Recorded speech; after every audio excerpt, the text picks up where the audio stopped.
Justin Labato here at Autogeek Show Car Garage, and we have special guests with us, Todd Helme, who is the Senior Technical Advisor for Rupes USA, and he wants to go over some of the best results you could get with the Bigfoot Random Orbital Polishers, and how to get those results, of course.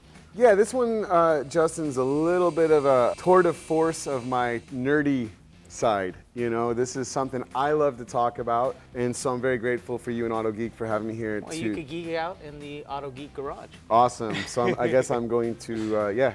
Okay. That makes a lot of sense.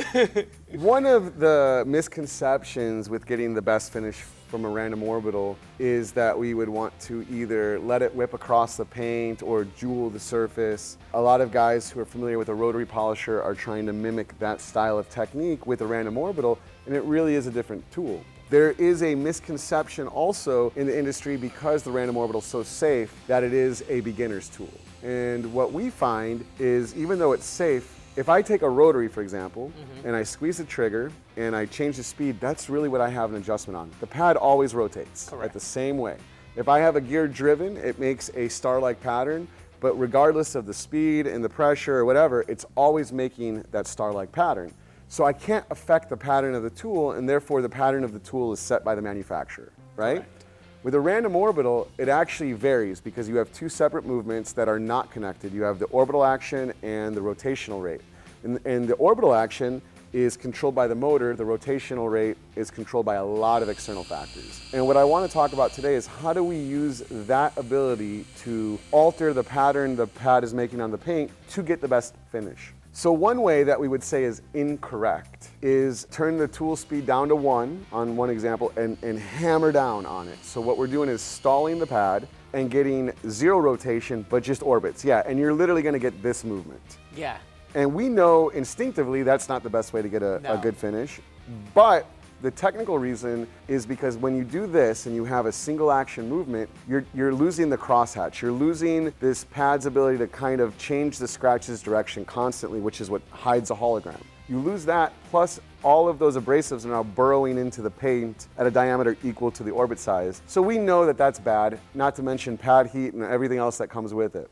On the flip side, if we take it from speed 1 and heavy pressure, we reduce the pressure and turn it on speed 6 and let that pad really whip around, that actually creates a circular pattern that's very similar to a rotary. So why even switch from a rotary at that point? The advantage of a random orbital is this cross-hatching pattern, and now we're doing a rotary pattern, so jeweling the finish with a random orbital doesn't work. On top of that, as that pad whips around, those are going to be tight circles, tight orbits. That tight orbit means all the foam is compressing and digging in. So generally, if you see a hologram effect on a random orbital and you look close, you're going to see little check marks pointing to the inside, and that's where that pad is kind of locking up. So we know on the two extremes, heavy pressure, low speed, and high speed, no pressure, those aren't giving us the best finish. The third one we can look at is just standard technique, speed 3 to 4, light to slightly medium pressure, moving it. Now the reality is this standard technique on most random orbitals is going to create a really good finish.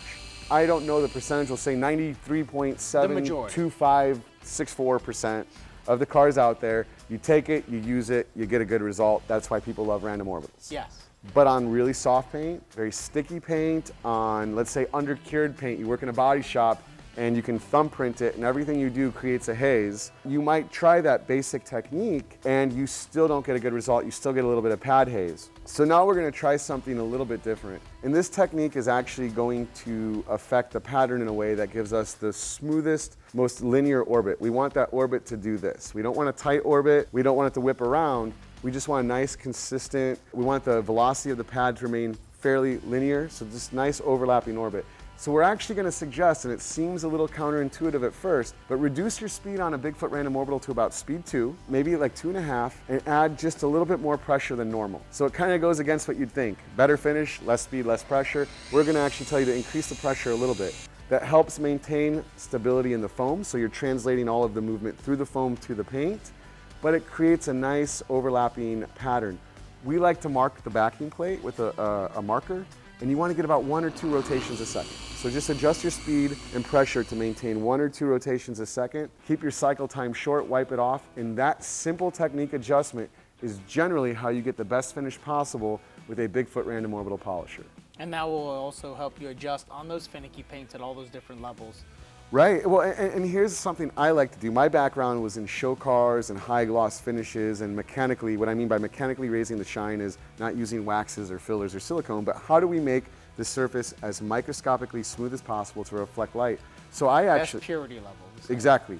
And I use this technique on every single car I finish, because if it's really good on soft and sticky paints, it's going to be really good on hard paints. Now, is the return investment worth it if you're running a production shop?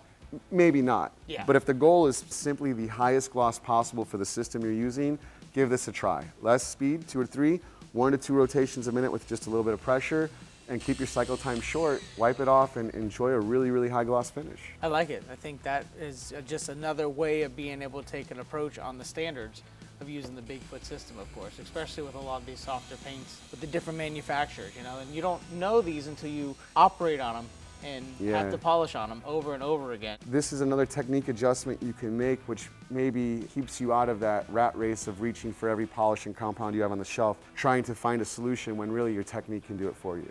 Yeah, I agree, 100%. So I hope that helps in regards to some of the polishing techniques for the Rupes Bigfoot system. And for anybody who wants to see more or more tips, make sure you like, subscribe, and follow us on social media and YouTube. And remember, at Autogeek, the beauty is in the details.